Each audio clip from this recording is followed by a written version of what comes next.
Птичка возвращается на базу, но скоро вернется. Займите позиции. Контрольная точка. Боезапас пополнен, игроки воскрешены.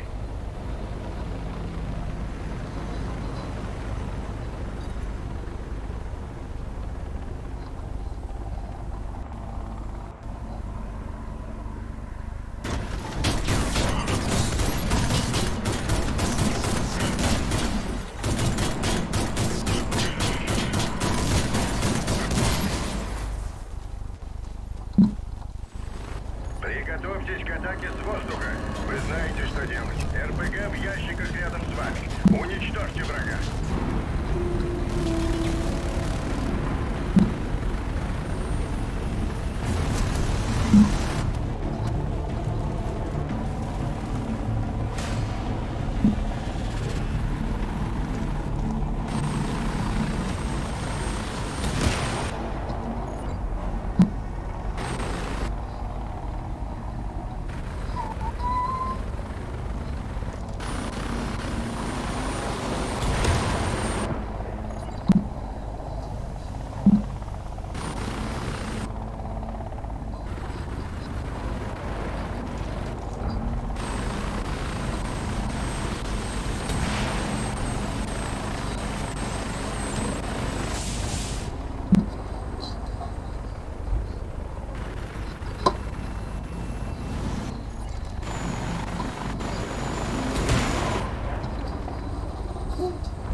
Блэквуд бросают в бой свою летающую крепость Богомол.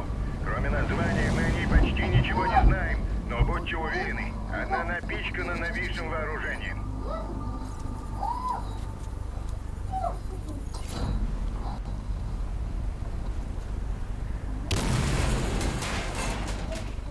Все, Макс, я записал, короче, видос.